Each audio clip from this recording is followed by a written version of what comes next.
Subscribe now and press the bell icon. Never miss an update. Welcome everyone, कैसे हैं आप सभी। स्वागत है आप सभी का आज के स्पेशल सेशन में। आज हम बात करने वाले हैं अपने प्यारे से स्पीड टेस्ट पे। और आज का जो स्पीड टेस्ट है हमारा 33B है। एसएससी का जो स्पीड टेस्ट आप लोगों ने दिया था 33B, उस पे आज हम डिस्कशन करने वाले हैं। जैसा कि हम सभी जानते हैं, इंग्लिश का सेक्शन हमें मिलता है क्वेश्चन नंबर 76 से क्वेश्चन नंबर 100 तक। तो ये 25 क्वेश्चंस हम डिस्कस करने वाले हैं अभी के अभी। तो चलिए शुरुआत कर देते हैं आज के इस धमाकेदार से सेशन की, और देखते हैं आज का ये सेशन हमारी नॉलेज में क्या ऐड ऑन करने वाला है। आज के इस सेशन के थ्रू हम क्या खास लेके जाने वाले हैं। चलिए शुरुआत कर देते हैं। सबसे पहले कुछ की पॉइंट्स को दिमाग में रखिए। कॉपी और पेन निकाल लीजिए, कॉपी और पेन निकाल लीजिए, क्योंकि जो क्वेश्चंस हम करेंगे, जो वर्ड्स हम डिस्कस करने वाले हैं, उसमें कई वर्ड्स आपको ऐसे मिलेंगे जो आपके एग्जाम के लिए मोस्ट एक्सपेक्टेड है। मींस वहां से क्वेश्चंस आपके एग्जाम में बनने के पूरे चांसेस हैं। क्योंकि अगर मैं स्पीड टेस्ट की बात करूं तो स्पीड टेस्ट में महंद्रास के आपको वही क्वेश्चंस मिलते हैं जिन कॉन्सेप्ट्स पे प्रीवियसली क्वेश्चंस आ चुके होते हैं और जो अपकमिंग एग्जाम के लिए मोस्ट एक्सपेक्टेड बनने वाले हैं, उसी तरह के क्वेश्चंस आपको देखने के लिए मिलेंगे। तो हम एक एक क्वेश्चन का करेंगे पोस्टमार्टम, एक एक ऑप्शन को जानेंगे, क्योंकि सिर्फ क्वेश्चन और उसका आंसर ही नहीं, ऑप्शन भी मैटर करता है भाई। ऑप्शन में लाइक अगर 4 ऑप्शंस हैं आपके सामने, अब आपको क्या करना है, आपको एक पर्टिकुलर ऑप्शन वहां पे चूज करना है। नाउ व्हाट टू डू, एक ऑप्शन आपने चूज किया, वो सही भी हो गया, ठीक है, लेकिन बाकी के 3 का क्या। हो सकता है जो बाकी के ऑप्शंस में आपको वर्ड मिल रहा हो सकता है अपकमिंग एग्जाम में आपको उसी से सैनोनिम मिल जाए उसी वर्ड का, या एंटोनिम मिल जाए। समझ गए ना। तो सिर्फ एक क्वेश्चन को करने पे फोकस नहीं करना है भाई, फोकस करना है हम लोगों को किस चीज पे, कि हम जब क्वेश्चंस कर रहे हो तो हमें पूरी तरह से एनालाइज करना है स्ट्रक्चर को, सारे ऑप्शंस को एनालाइज करना है। तो चलिए शुरुआत कर देते हैं। सबसे पहला जो क्वेश्चन है हमारे सामने, क्वेश्चन नंबर 76 हमारे सामने है। इन questions below, out of the 4 alternatives, choose the one which can be substituted for the given sentence and mark it as your answer. Hater of learning, आपको वन वर्ड देना है इस स्ट्रक्चर के लिए, इस स्टेटमेंट के लिए। एक ऐसा बंदा जो हेटर ऑफ लर्निंग, मतलब लर्निंग से नफरत करता है, ज्ञान का बिल्कुल विरोधी है, ऐसे बंदे को हम एक वर्ड में क्या बोल सकते हैं। अब देखिए, जितने भी वर्ड हैं सारे इंपॉर्टेंट, और मुझे लगता है कि ज्यादातर वर्ड आपके लिए नए ही हैं, यस और नो। तो सिर्फ हमें हेटर ऑफ लर्निंग का ही मीनिंग नहीं जानना है, बल्कि हमें सारे ऑप्शंस जान लेने हैं। वो ऑप्शंस हमें सारे जान लेने हैं जो इसके एक्सपेक्टेड आंसर्स हो सकते हैं, और साथ ही साथ जो अपकमिंग एग्जाम के लिए इंपॉर्टेंट हो सकते हैं। लाइक अगर मैं बोलूं हेटर ऑफ वुमेन, स्त्री दोषी, तो उसको हम कैसे रिलेट कर सकते हैं, मिसोगैनिस्ट। मीन्स क्या होता है, स्त्री द्वेषी, स्त्री द्वेषी, मिसोगेमिस्ट, ये हो गया स्त्री द्वेषी, ठीक है, जो महिलाओं से नफरत करता है उसको बोलते हैं, ठीक है। और अगर मैं बात करूं मिसोगेमिस्ट, मिसोगेमिस्ट को अगर हम रिलेट करें तो इसका मतलब होता है, इसका मतलब होता है, एक बार इरेजर ले लेते हैं, ये भी हेटर ही है। किस चीज का हेटर है जरा बताओ, हेटर ऑफ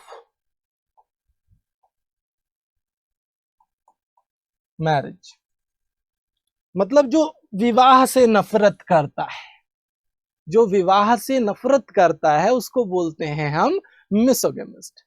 अब मिसोगिनिस्ट को अगर हम रिलेट करें, बहुत ही प्यारा वर्ड है, इसका मतलब होता है हठ धर्मी, हठ धर्मी, हठधर्मी समझ रहे हैं ना, मतलब जो अड़ जाता है अपने पॉइंट पे, दैट इज कॉल्ड मिसोगिनिस्ट। और अगर मैं बात करूं मिसोजिनिस्ट, अब इसको अगर हम रिलेट करें तो इसका मतलब होता है विद्या द्वेषी। विद्या द्वेषी मतलब जो विद्या से, लर्निंग से, नॉलेज से नफरत करता है, ऐसे बंदे को हम मिसोलॉजिस्ट बोलते हैं। तो हमारा आंसर क्या होगा ये आपको समझ आ ही गया होगा। अब अगर मैं हेटर ऑफ मैरिज बोलूं तो फिर मिसोगेमिस्ट हो जाएगा। अगर मैं बोलूं स्त्री द्वेषी, हेटर ऑफ वुमेन, अब तो ये क्या हो गया, मिसोगेनिस्ट हो गया। अब एक बंदा जो अड़ जा रहा है हठधर्मी है, मिसोनिस्ट हो गया। और अगर मैं बात करूं विद्या द्वेषी की, हेटर ऑफ लर्निंग की, तो वो क्या हो गया, मिसोलॉजिस्ट। मीन्स हमारा जो एक्चुअल आंसर जाने वाला है that would B A part. First part आपका 100% करेक्ट आंसर जाएगा। क्या सभी को क्लियर हो गया, एक बार बता दो, सभी को क्लियर हो गया? कॉपी और पेन है ना सभी के पास? लिख डालो भाई, तुरंत लिख डालो, क्योंकि ये वर्ड ऐसे हैं जो छप जाएंगे, और जब छप जाएंगे फिर मत कहना कि सर ये बताया नहीं था। जो बताया है वही आएगा, अगर आपने फोकस किया रेगुलर क्लासेस पे और रेगुलर बेस पे नोट्स बना के अपनी स्टडी की तो। चल आगे बढ़ जाते हैं अगले क्वेश्चन पे। अगला क्वेश्चन है द गवर्नमेंट बाय नोबिलिटी। अब सज्जनों के द्वारा जो शासन होता है उसको हम, या अभिजात वर्ग के द्वारा जो शासन होता है उसको हम एक वर्ड में क्या बोल सकते हैं? ब्यूरोक्रेसी, एरिस्टोक्रेसी, ऑटोक्रेसी और ओलिगार्ची। क्या होगा हमारा आंसर? फटाफट देखो और पिक करो। Your time starts now. Speed में देखो और पिक करो। बिल्कुल प्यारा सा क्वेश्चन है। जब भी आपको ये क्वेश्चन मिले तो आपको एक चीज पे ध्यान देना है। आप जहां भी इस क्वेश्चन को देख रहे हैं आप एक बार पॉज कर लीजिए, स्ट्रक्चर को देख लीजिए, ये क्वेश्चन कहना क्या चाहता है। ठीक है, ये क्वेश्चन क्या आखिर आपसे कहना चाहता है, उसके बाद आप अपना आंसर करिए। देखिए आपको सीधे सीधे इसका फायदा मिल जाएगा। चलिए, गवर्नमेंट बाय नोबिलिटी। अब नोबेल्स के द्वारा जो शासन है उसको हम क्या बोलते हैं ये बताना है आपको। सबसे पहले अगर मैं बात करूं ब्यूरोक्रेसी की, तो इसका मतलब होता है नौकरशाही। नौकरशाही, ब्यूरोक्रेसी को हम रिलेट कर सकते हैं किससे? नौकरशाही से। अब एरिस्टोक्रेट का मतलब होता है अभिजात वर्ग, और अगर मैं एरिस्टोक्रेसी की बात करूं तो इसका मतलब होता है अभिजात वर्ग का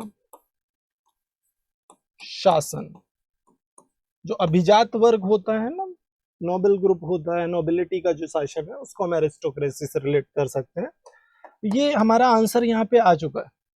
सेकेंड पार्ट हमारा बिल्कुल करेक्ट आंसर है। और अगर हम बात करें थर्ड पार्ट की, अब देखो जानना सबको जरूरी है। ऑटोक्रेसी, ऑटोक्रेसी को अगर हम रिलेट करें तो इसका मतलब होता है तानाशाही। ऑटोक्रेसी क्या हो गया? तानाशाही हो गया। ठीक है। और अगर मैं बात करूं ओलिगार्ची, ओलिगार्ची मीन्स हो गया अल्पतंत्र। अल्पतंत्र, अल्पतंत्र समझ रहे हो ना, मतलब जो कुछ लोगों का शासन है उसको हम ओलिगार्ची से रिलेट कर सकते हैं, अल्पतंत्र। ठीक है। तो अब यहां से अगर आपने देखा तो आपका सीधे सीधे जो आंसर आपको मिल रहा है that is B part.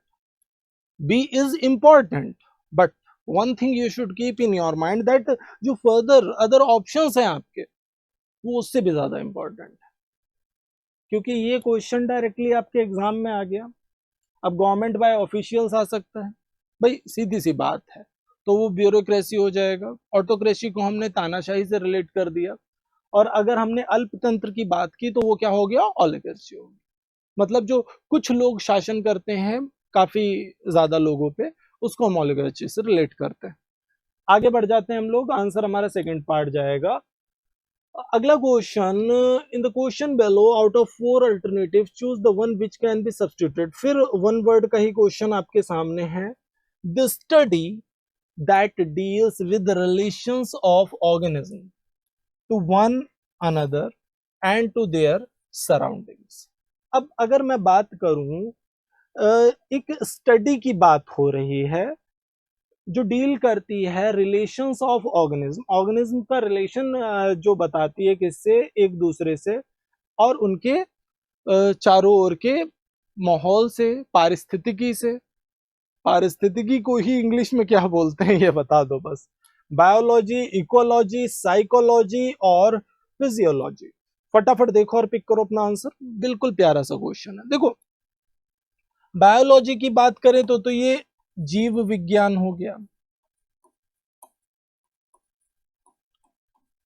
Biology की बात करें तो ये क्या हो गया, जीव विज्ञान हो गया। ठीक है। अब अगर मैं बात करूं इकोलॉजी की, इकोलॉजी का मतलब क्या होता है, पर्यावरण। पर्यावरण, इसको हम पारिस्थितिकी भी बोलते हैं। आंसर हमारा यही जाएगा इस क्वेश्चन के लिए, सेकंड पार्ट ही हमारा आंसर होगा। साइकोलॉजी की अगर हम बात करें तो ये क्या हो गया, मनोविज्ञान हो गया। साइकोलॉजी की बात करें तो ये क्या हो गया, मनोविज्ञान हो गया। और फिजियोलॉजी की बात करें तो ये क्या हो गया हमारा, शरीर विज्ञान हो गया। क्या हो गया, शरीर विज्ञान हो गया। तो आप आसानी से समझ सकते हैं कि हमारा जो आंसर जाने वाला है इस पर्टिकुलर क्वेश्चन के लिए, that is what, ecology. Second part हमारा 100% करेक्ट आंसर होने वाला है और जो भी सेकंड पार्ट पिक कर रहे हैं सभी का सिक्सर लग रहा है। आगे बढ़ जाते हैं अगले क्वेश्चन पे। अब देखो, एक इडियम है आपके सामने, एंडेड इन स्मोक। इस पर्टिकुलर इडियम का आपको मीनिंग बताना है क्या होगा। एक बार प्यार से देखो स्ट्रक्चर को और बताओ क्या होगा आपका answer. His all his schemes ended in smoke. उसकी सारी स्कीम्स क्या हो गई, एंडेड इन स्मोक। अब अगर मैं बात करूं, fructified gradually, come to nothing, were discarded, were partially carried.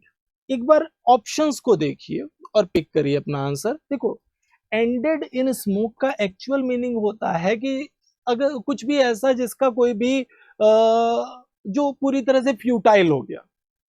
Futile को रिलेट करते हैं ना फ्रूटलेस से। कोई भी चीज, कोई भी एक्शन, कोई भी एक्टिविटी से क्या हुआ कि वो फ्यूटाइल एफर्ट हो गया, मतलब उसका कोई भी इफेक्ट नहीं पड़ा। समझ गए ना। या फिर जो व्यर्थ हो गया, कुछ ऐसे रिलेट कर सकते हैं हम। तो एंडेड इन स्मोक को हम सीधे सीधे रिलेट कर सकते हैं किससे, केम टू नथिंग से। क्योंकि अगर मैं बात करूं फ्रिक्टिफाइड ग्रेजुअली, फ्रिक्टिफाइड का मतलब क्या होता है, फ्रिक्टिफाइड का मतलब क्या होता है, उपजाऊ बनाना। फ्रिक्टिफाइड का मतलब क्या होता है, उपजाऊ बनाना, किसी जमीन को उपजाऊ बनाना या कुछ भी उपजाऊ बनाना, दैट इज कॉल्ड फ्रिक्टिफाइड। ठीक है। और अगर मैं बात करूं डिस्कार्डेड, मतलब अलग, पृथक, अस्त व्यस्त, कुछ ऐसे आप रिलेट कर सकते हैं। वर पार्शली कैरिड, कोई चांस नहीं है। आंसर आपका सेकेंड पार्ट जाने वाला है। सेकेंड पार्ट आपका 100% करेक्ट आंसर जाएगा। आगे बढ़ जाते हैं अगले क्वेश्चन पे। रन इट्स कोर्स, स्टेटमेंट को देखो, ये भी आपका एक इडियम ही है।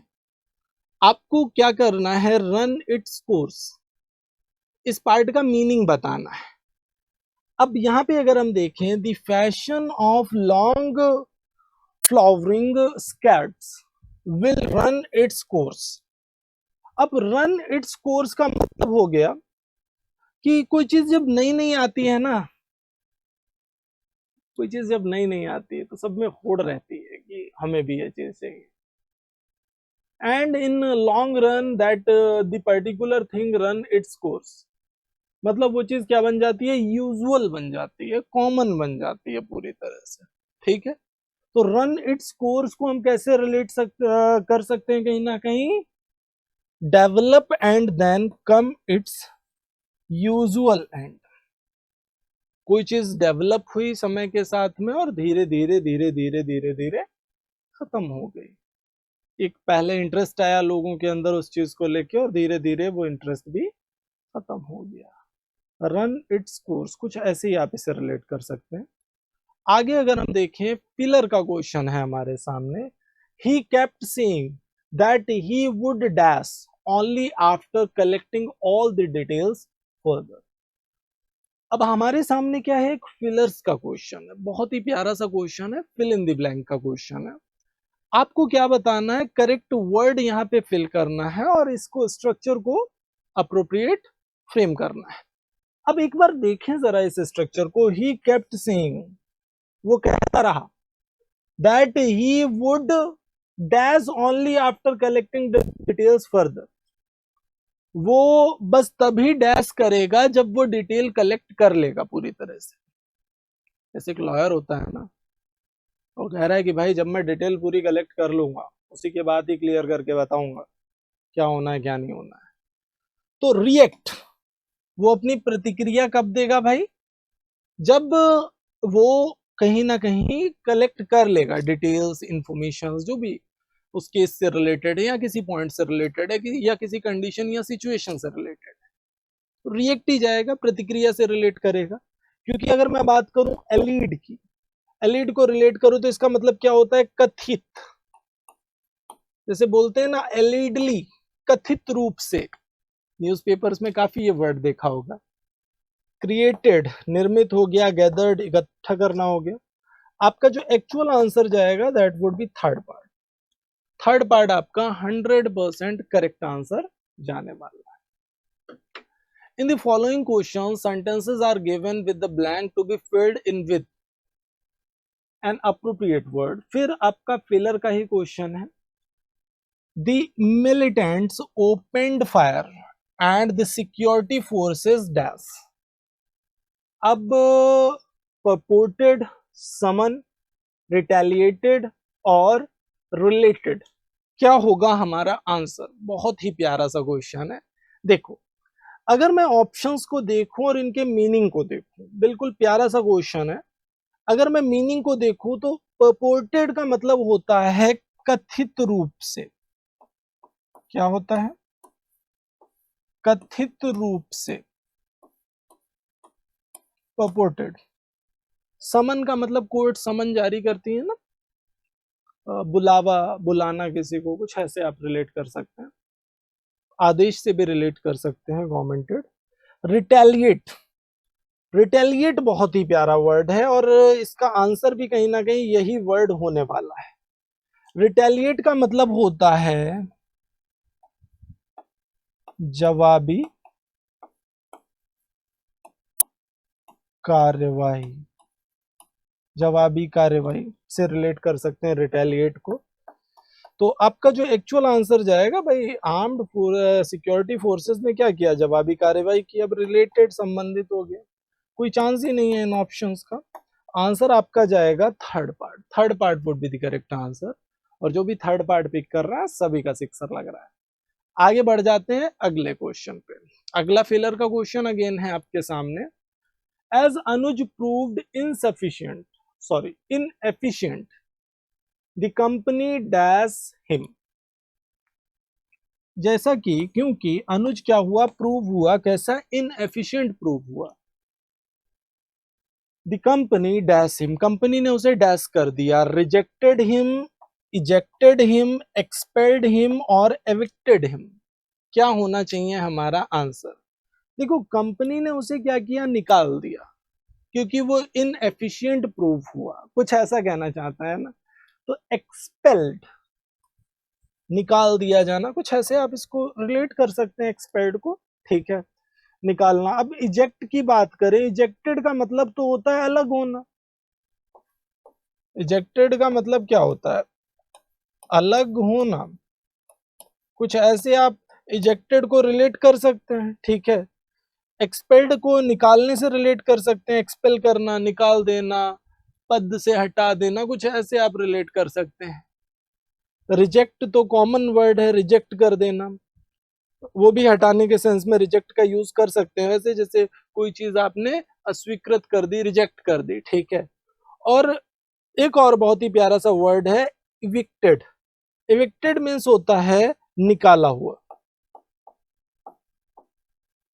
निकाला हुआ, लाइक फ्रूट्स से निकाला हुआ जो उसका रस है उसको हम एविक्टेड से रिलेट कर सकते हैं, कुछ भी कहीं से निकाला हुआ, ठीक है, एविक्टेड। आपका जो एक्चुअल आंसर जाने वाला है that would be what, D part, fourth part would be the correct answer. और जो भी फोर्थ पार्ट पिक कर रहे हैं सभी का लग रहा है 6 सर। आगे बढ़ जाते हैं अगले क्वेश्चन पे, एरर डिटेक्शन का क्वेश्चन। आपको ये बताना है कि किस पार्ट में प्रॉब्लम है, और अगर स्टेटमेंट सही है उसमें कोई प्रॉब्लम नहीं है तो आपका आंसर जाएगा डी पार्ट, फोर्थ पार्ट आपका आंसर होगा। Mrs Neha would rather spend a quiet morning than attend a party। अच्छा, अब यहाँ पे देखना, बिल्कुल प्यार से समझना इस चीज को। जब भी हम would rather का यूज करते हैं या फिर rather than का यूज करते हैं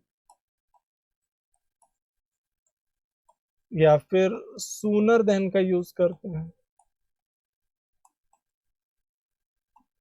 या फिर had better का यूज करते हैं,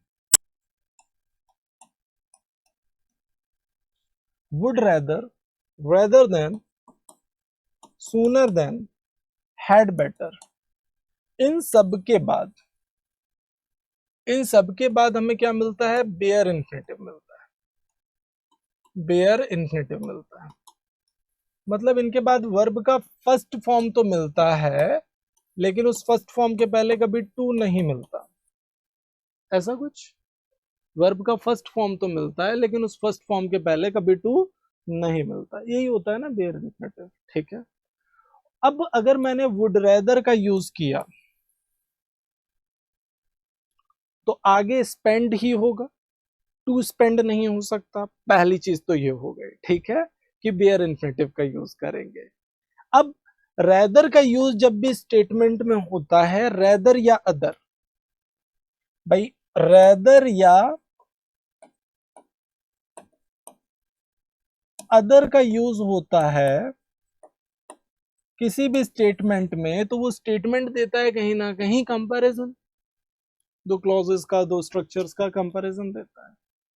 और जब वो कंपैरिजन दे रहा है तो इसके बाद क्या आना चाहिए, देन आना चाहिए। भाई रेदर या अदर का यूज हो गया, कंपैरिजन दे रहा है, देन का यूज करेंगे। और अगर देन का यूज करेंगे ही तो ये देन भी सही है। पता है दर्द क्या है,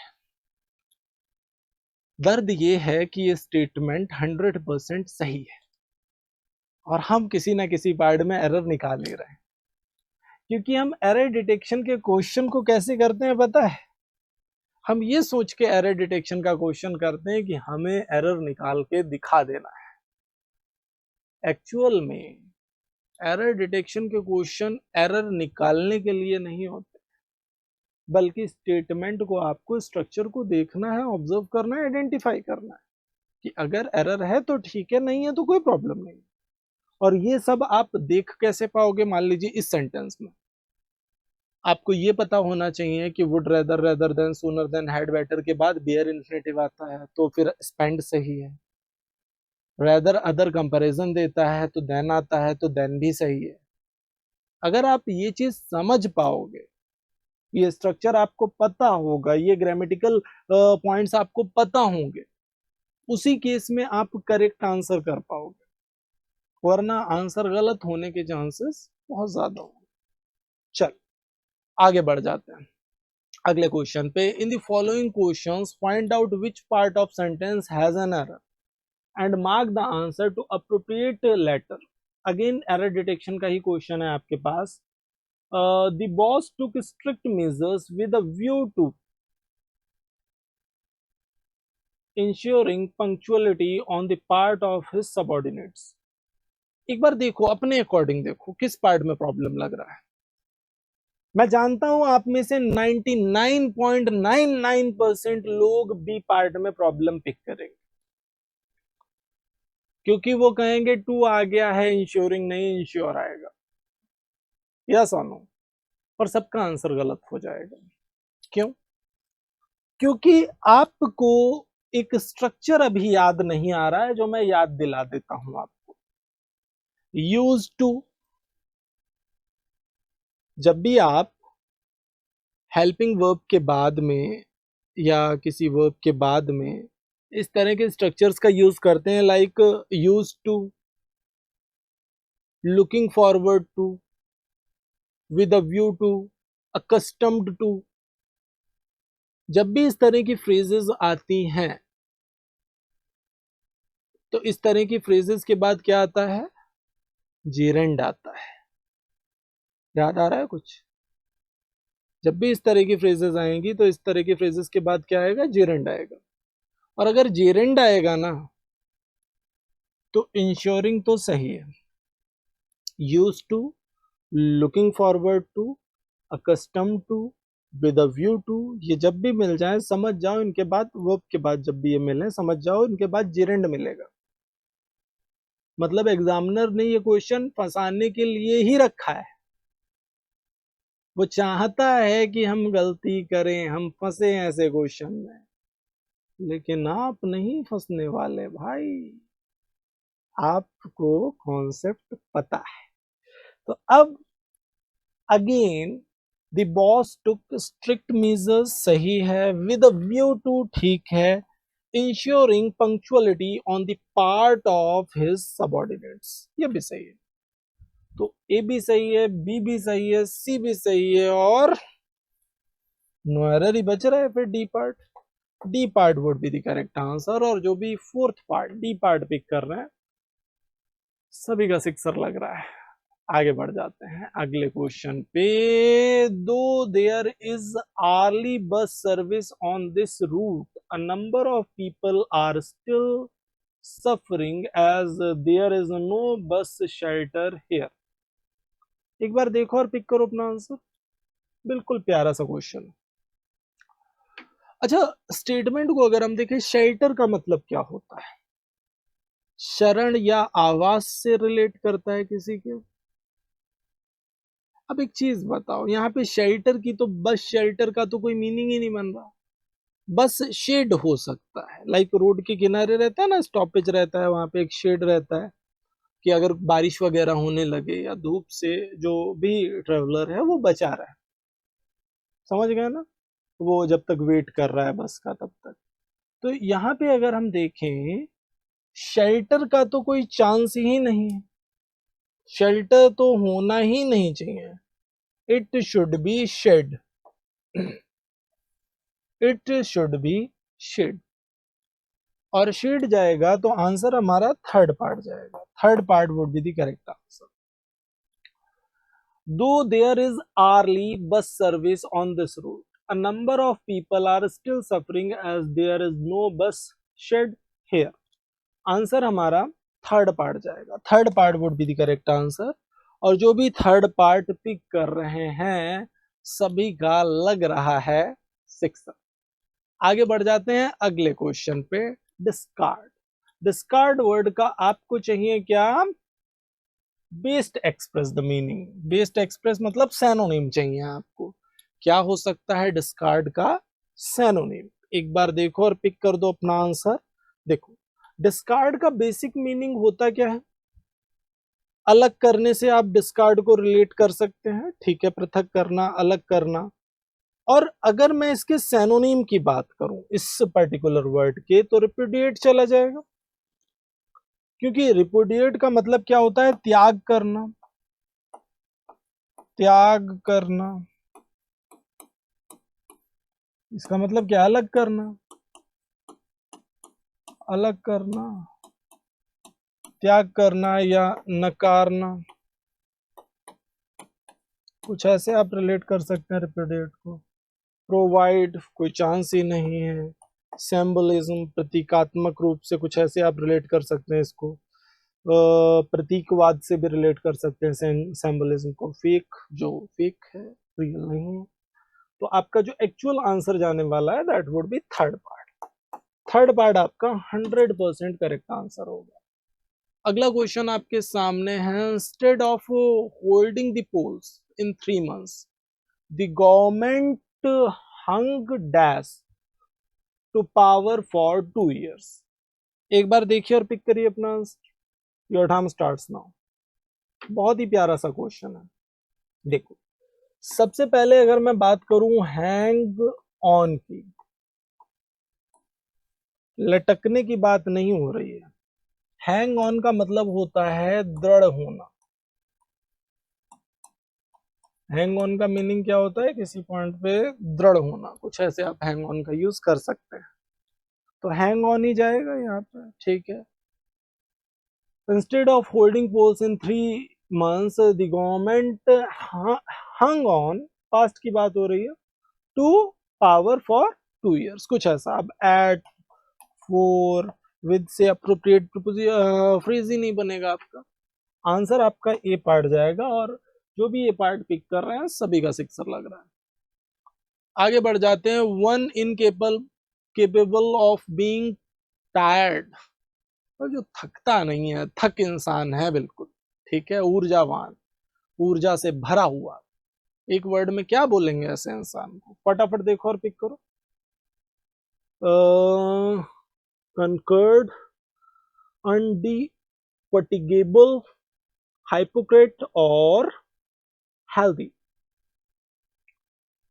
अच्छा, अगर मैं बात करूं डिफटिगेबल, मतलब जो थक जाता है, फटीगेबल मतलब फटीग, जो थक जाता है पूरी तरह से।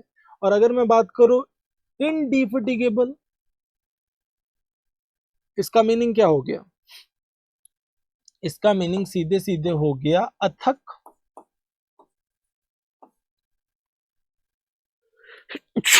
सॉरी, अथक मतलब क्या कि जो थकता नहीं है किसी पर्टिकुलर पॉइंट पे, या फिर जो ऊर्जा से भरा हुआ है, ऊर्जावान है, कुछ ऐसे आप रिलेट कर सकते हैं इन डिफटिगेबल को। कंकर्ड को अगर हम रिलेट करें तो इसका मतलब होता है विजय प्राप्त करना, विजय प्राप्त करना, कंकर्ड। और हाइपोक्रेट का मतलब होता है, जनरली तो हाइपोक्रेट का मतलब होता है पाखंडी। पाखंडी, कुछ लोग होते हैं ना पाखंडी टाइप के, तो हाइपोक्रेट है वो। तो आपका जो एक्चुअल आंसर जाने वाला है that is second part. Second part आपका 100% करेक्ट आंसर होगा। आगे बढ़ जाते हैं। Art of cutting tree and bushes into ornamental shape, उस आर्ट को क्या बोलते हैं एक वर्ड में, जिससे क्या होता है हम ट्रीज को, बुशेस को क्या करते हैं, और ऑर्नामेंटल शेप में क्या करते हैं, कट करने का काम करते हैं। एक बार देखो और उड़ा दो, हलवा सा क्वेश्चन है।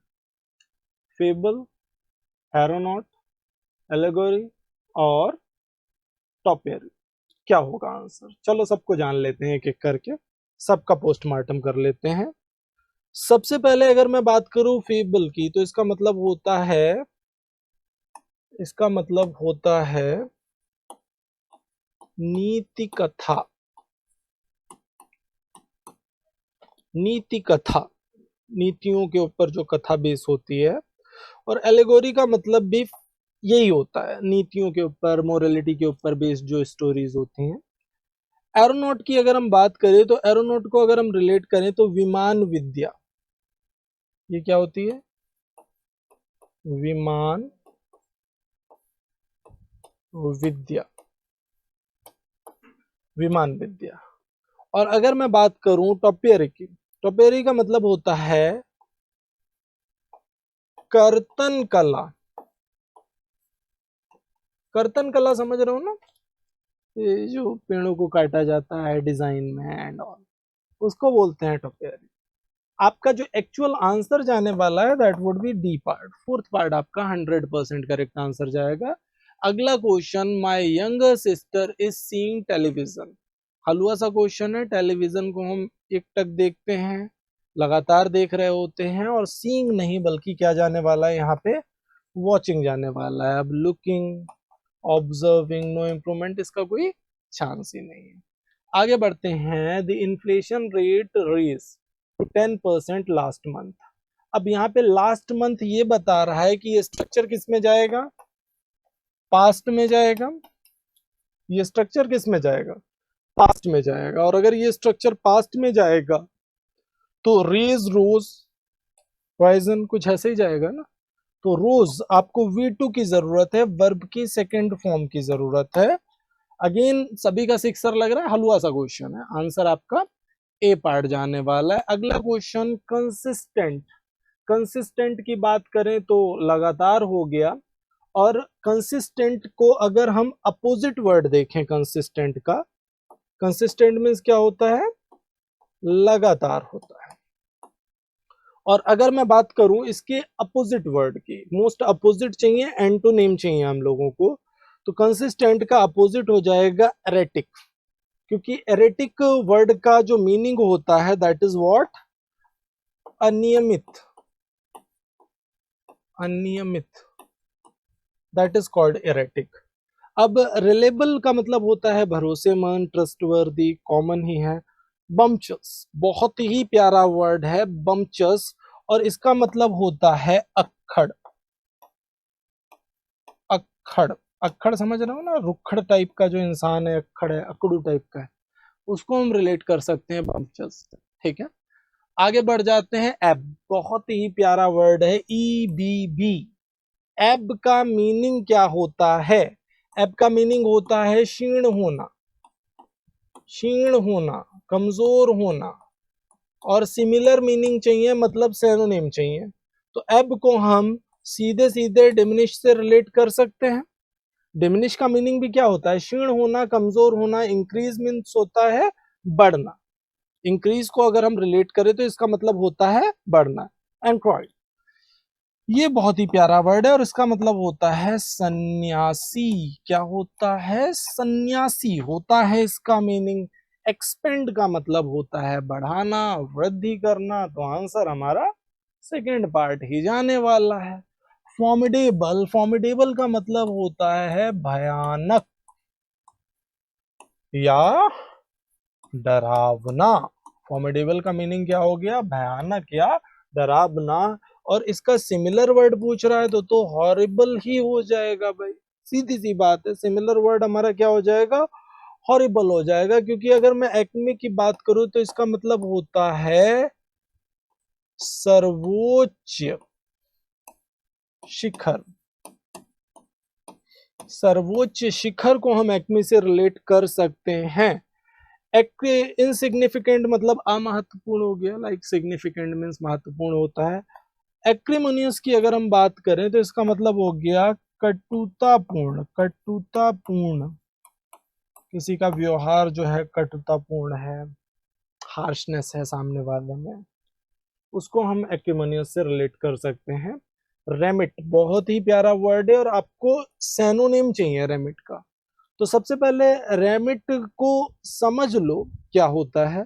रेमिट का मतलब होता है किसी चीज को रेमिट करना, भेजना, कुछ ऐसे रिलेट कर सकते हैं। तो रेमिट का सैनोनिम तो फॉरवर्ड ही चला जाएगा। एल्केमी बहुत ही प्यारा वर्ड है। एल्केमी का मतलब होता है रसायन विद्या, एक टाइप से ऐसे केमिकल्स का यूज करके, लाइक एक मास्टर्स में, मास्टर्स के फर्स्ट सेम में एक एक स्टोरी है, एल्केमिस्ट, जिन्होंने मास्टर्स किया होगा, एमए किया होगा इंग्लिश से, तो उसमें क्या होता है, एक एक ठग टाइप का होता है। वो लोगों से कहता है तुम अपने सामान मेरे पास लेके आओ और मैं उसे सोने के बना दूंगा केमिकल से अपनी लेबोरेटरी में। ठीक है, तो एल्केमी का मतलब रसायनों का यूज करना, कुछ ऐसे आप रिलेट कर सकते हैं। रिसीव प्राप्त करना, कलेक्ट इकट्ठा करना, आंसर आपका ए पार्ट जाने वाला है। आगे बढ़ते हैं। Cry over spilt milk. Cry over spilt milk मतलब क्या होता है कि लाइक कुछ भी हो चुका है और अब उसे बदला नहीं जा सकता, तो अब उसके ऊपर सामने वाला परेशान है। जैसे बोलते हैं ना, अब पछताए होत का जब चिड़िया चुंग गई खेत, हिंदी की ऐसी है ना, मुहावरा टाइप का, कहावत टाइप का। तो to be unhappy about what can not be undone, to have wrong measures for weighing milk, कोई चांस नहीं है। To create problems for others, to harm others, कोई चांस नहीं है। आंसर आपका ए पार्ट जाने वाला है। सेट अबाउट बहुत ही प्यारा इडियम है, और अगर मैं सेट अबाउट की बात करूं, इस सेट अबाउट का मीनिंग क्या होता है, आगे की ओर स्टेप्स लेना, तो आपका जो एक्चुअल आंसर जाएगा that would be C part. To be defeated, looked around, to scold, कोई चांस नहीं है। एट लॉगर हेड्स, देखो लॉगर हेड का मतलब होता है मूर्ख। लॉगर हेड का मतलब क्या होता है? मूर्ख। कभी कभी ऐसी बहस कहीं कहीं चल रही होती है जो मूर्खता भरी होती है, जिसका कोई रिजल्ट नहीं है, ठीक है। एट लॉगर्स हेड को अगर हम रिलेट करें तो एक टाइप से जो कॉन्फ्लिक्ट की बात हो रही है, जो कॉन्फ्लिक्ट चल रहा है आपस में, उसको हम एट लॉगर्स हेड से रिलेट कर सकते हैं। To finalise, to be careful, to be admired, कोई चांस नहीं है, आंसर जाएगा D part. To play ducks and drakes, to play ducks and drakes, last question of today's session। अब इसको अगर हम रिलेट करें टू यूज रेकलेसली, मतलब किसी भी चीज को यूज करना कैसे? रेकलेसली, बुरी तरह से यूज करना या गलत तरह से यूज करना, कुछ ऐसे। प्ले डक एंड ड्रैक्स का कुछ ऐसा भी मीनिंग होता है to waste time in useless effort, मतलब किसी भी पर्टिकुलर एफर्ट में जिसका कोई रिजल्ट नहीं होना, वहां पे टाइम वेस्ट करना। That is also play ducks and drakes. To free from, to be idle, to finish off, कोई चांस नहीं है, आंसर आपका बी पार्ट जाएगा। सो आज का सेशन यहीं पे होता है कंप्लीट। आई होप सभी को सेशन में मजा आया होगा और काफी नई नई चीजें आपने सीखी होंगी। मिलते हैं आपसे नेक्स्ट सेशन में। Till then take care, thank you. Subscribe now and press the bell icon. Never miss an update.